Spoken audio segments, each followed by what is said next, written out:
final one of our jerseys being retired, and the long-standing servant in the club, Todd Dutiaume. Thanks for taking the time. Well, thanks, Ali. I got to say, my main focus was Stephen King's jersey going up there. Last week, I know I was talking to you earlier, when I was watching it going up, I got a little emotional. I think that was a long time coming. You know, as far as mine going, I've been honored to be a part of this club for 26 years. And, you know, to go up beside the names of Stephen, Mark, Latz, Frank, just a tremendous honor. I mean, it's no coincidence that all three of you were part of what was a huge time for the Flyers, and a very successful time for the Flyers. Yeah, sometimes when you're involved in it, you think those days are going to go on forever, because when you're in the middle of it, it's, you know, it's the youth of your life, and you're just enjoying what you're doing. They were absolutely wonderful years, and you know, I was very fortunate to work with some incredible people over the years here at the club. So let's take you way back to the start. So you come out of the university hockey scene, you come to England to join Swindon and then Telford for a couple of seasons, but then you finally make the journey north to the Flyers. What happened round about there? What was it that brought you to the club? Well, I'll give you my first impression of Fife, and it's, you know, kind of a few years before I ended up coming. We played in Swindon, and it was a wonderful year. And I was playing with my buddy, and we were import-laden team, and we had a lot of success down south. And then up came this idea of the British Championships. South was going to meet North in Manchester, and you know, we were probably young and cocky, and we looked at the roster and we thought, 3 imports, you know, we're going to walk over these guys. I think it was the first shift I lined up. I'm sure it was Andy Samuel. I didn't know him at the time, never seen any of these guys. And I got knocked on my backside, and I thought, oh, we're going to be in a hockey game here. I think the final score ended up being 5-0, but man, you can tell they had a little something, and I kind of never lost my mind, or never left my mind rather. Sorry, and. You know, even the fan base back then in that big Manchester rink were quite apparent that they were pretty passionate about the game. It was. It's maybe, if people have come along recently to the Flyers, they maybe don't get just how big a team they were at that time and how skilled a team they were at that time. 100%. And I mean, you know, you had really 3 imported players. You had Frank Morris, Mark Morrison, and Russ Perrant, I believe, in the back end. And Russ was playing, sometimes he stayed out for the whole game. Now people can say, oh, you know, it doesn't matter the era, and you could look at highlights, but that was all of us playing what we thought was a pretty decent level at the time. And you had somebody that can stay on the ice for 60 minutes and control a hockey game. It's pretty hard to do. And you know, like, as far as, I know Stephen had alluded to it in his interview, Fife was an absolute hotbed of the junior production, so they had too many players, you know, to fill a Flyers roster. So they filtered out and filled up other teams around the league, and there were some of the best players going. So quite a big standard, quite a big high standard. It's quite interesting speaking to Stephen last time and asking about the reaction of these imports kind of coming into the Flyers team. So we got his side of it. What was your side of it coming into the Flyers? I think, can I step back and give you my second impression? Yeah. So my second impression of coming into the building, I was with the Telford Tigers, and we came up north, and I came into this old building. I think I was standing on the front steps, and I looked out, and you got to remember, there wasn't Google Maps. We kind of knew where we were. I looked out and I seen an oil tanker out in the North Sea in the distance, and I was thinking, where are we? We just drove 6-7 hours up on a bus. We're in this game. We come into this amazing building. There's no glass. It's mesh from the boards up to the ceiling, and the puck is live no matter how high it hits the mesh. I'm thinking, we're going to be in one tonight. You know, the building's an absolute zoo.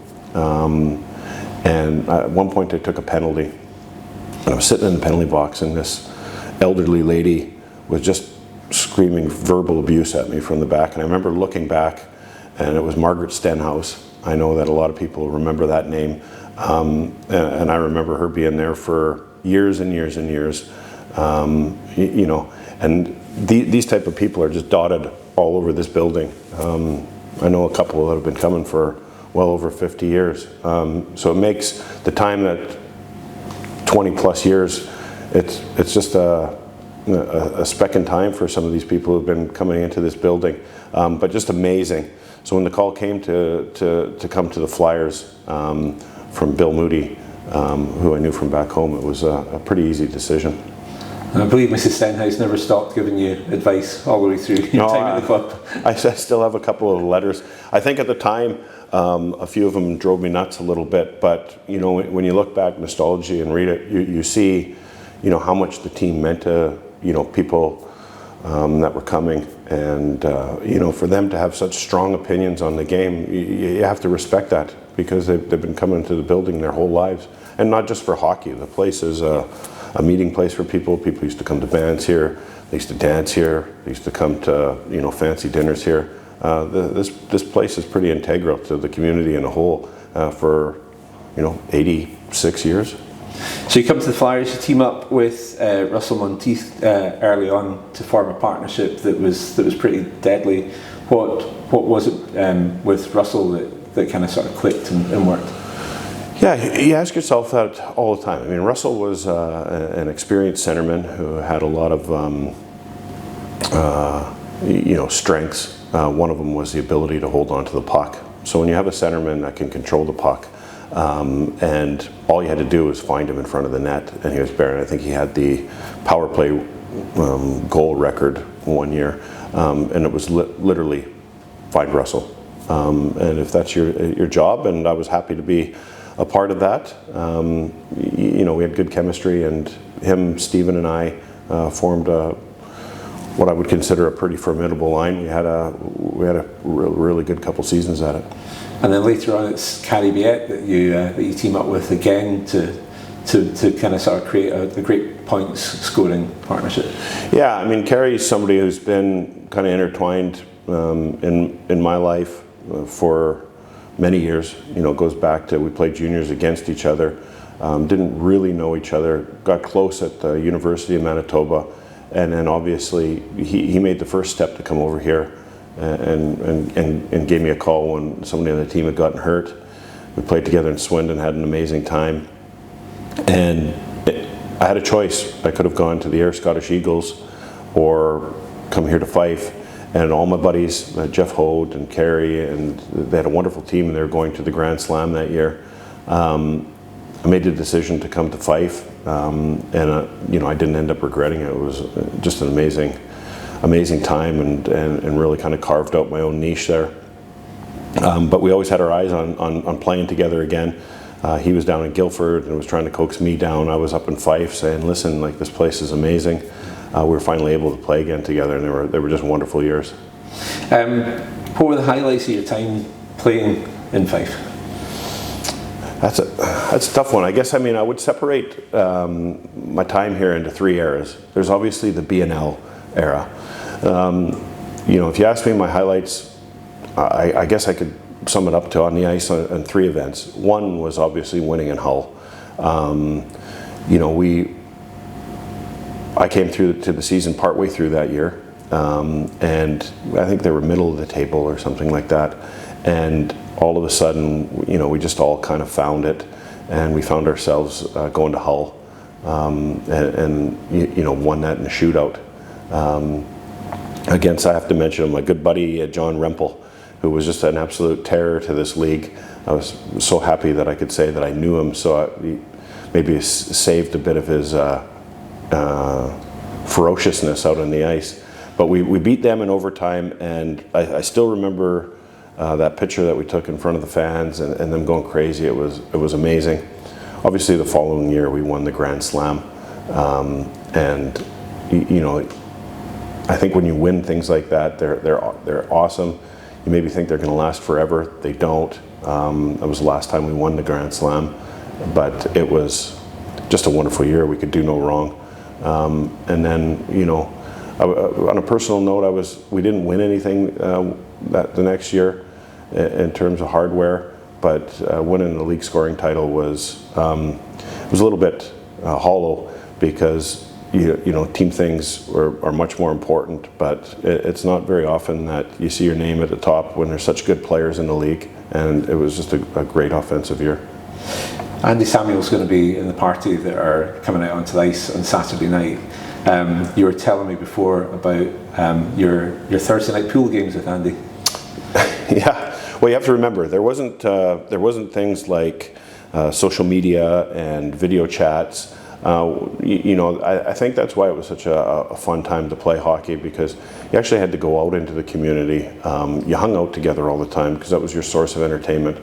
Andy was certainly one of the guys that made me feel welcome. We kind of clicked right off the bat. What started out as a little bit of banter turned into a weekly pool competition that ran the entire length of the season. We used to practice at night, and it was quite late, I think 10:30 at night. So we would kill some time, and we would go to Sticks. And Andy had his little chart up in the dressing room, and I think guys were making fun of us. But as the momentum built towards the end of the year, it was pretty tight, and it came down to the last day. And we had probably a pile of the guys come down and watch, and I know Andy certainly had a number of the Brits on his side, and they were cheering for him. Came down to the last frame, and there was a lot of pressure. It was for a 3-course meal at La Gondola at the time, which, when you're talking about a cheap import, that was going to be a lot of money. But unfortunately, Sammy pipped me at the post, and he was pretty quick to collect. But I have wonderful memories of just hanging out with my teammates and having a great time. So you go from being in the BNL, and then suddenly that doesn't exist anymore, and the Flyers end up in the SNL, and in a league that doesn't have imports. But you decide to stay on as a coach. But how did that conversation come about? Was it an easy one? Was it something that you'd always aspired to do? Well, there was a couple options. There was, go away and play somewhere else, stick around, or retire. Life is a crazy set of circumstances sometimes. Greg Kuznick and I, one day we're driving around, and we'd seen Fife Fire and Rescue were running an open day at Thornton, and as maybe stereotypically as hockey players do, we both said that we wanted to be firefighters one day. We went down there and had a shot, and we were approached by one of the recruiters, and asked who we were and what we were doing, and he both gave us what would you call applications to fill out and submit. I submitted mine, Greg didn't, and I was fortunate enough to get a call, make it through the process. So right at the end of the BNL era, I had become accepted in Fife Fire and Rescue, which was a pretty big thing. The Flyers are doing really well in the SNL, and suddenly, out of the blue, you get a call to say that the ice rink's on fire. Tell us about that night. Yeah, interesting story on that part. I was a member of Whitewash Kirkcaldy at the time, and I was on shift. We got a call. This was actually the week before. Got a call, fire at Kirkcaldy Ice Rink, and I remember getting a pretty big surge of adrenaline, and we came out with blue lights, and it turns out that there was a car fire behind the ice rink, and I breathed a sigh of relief and kind of had a nervous laughter about it. We put the fire out and went back, and I was joking about, can't have that place ever burning down, Very next set of shifts, I believe it was, came up, fire at Kirkcaldy Ice Rink, and I think we were kind of sitting there going, oh yeah, car behind the ice rink, and we'll go get that out. My thought process changed significantly when we were driving up St. Clair Street, and at the Royal Bank, the thick smoke right across the road. I would say at that point it was probably my hockey career flashed before my eyes. And then when you seen the flames coming out of the roof above the bottom bar, that was pretty scary sight, because we all know what this building's made of. It doesn't take much for a place like this to go.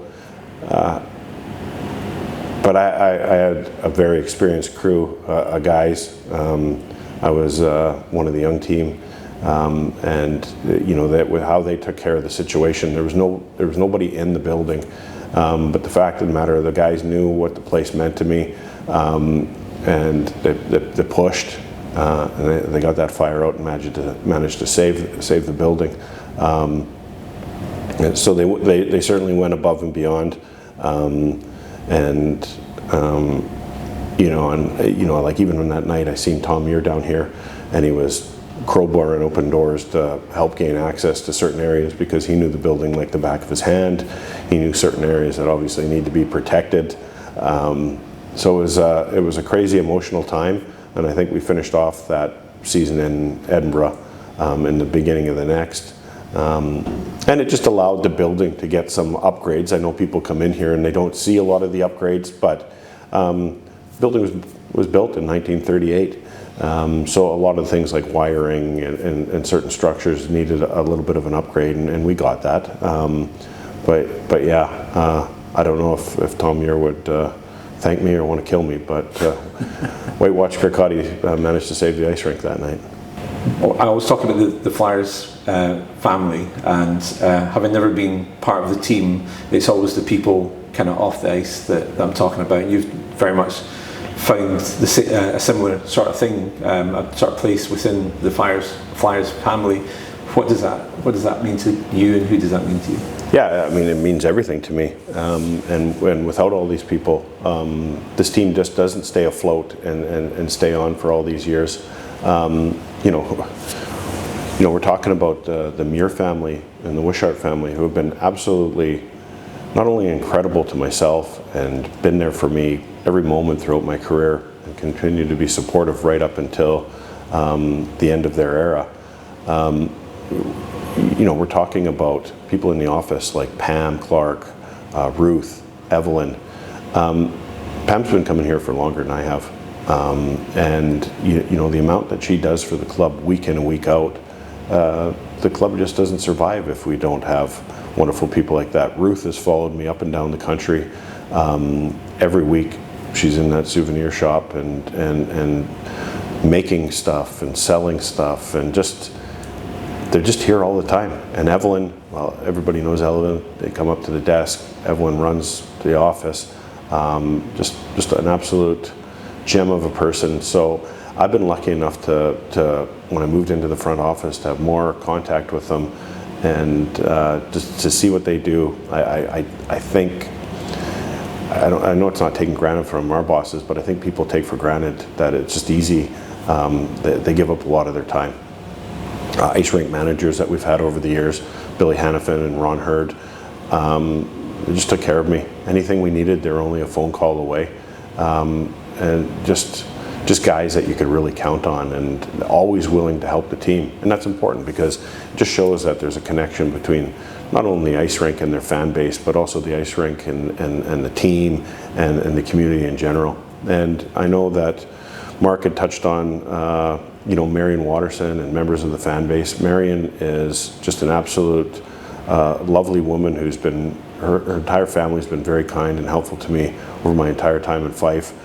She absolutely bleeds blue and gold, and to this day she's still down there selling raffle tickets, doing whatever she can to help and keep the organization going. And it's people like that I've met over the years in this building that make it wonderful, and just such a wonderful place where I've met so many great people. And just finally, just give us a sense of what it means to have your jersey retired. Yeah,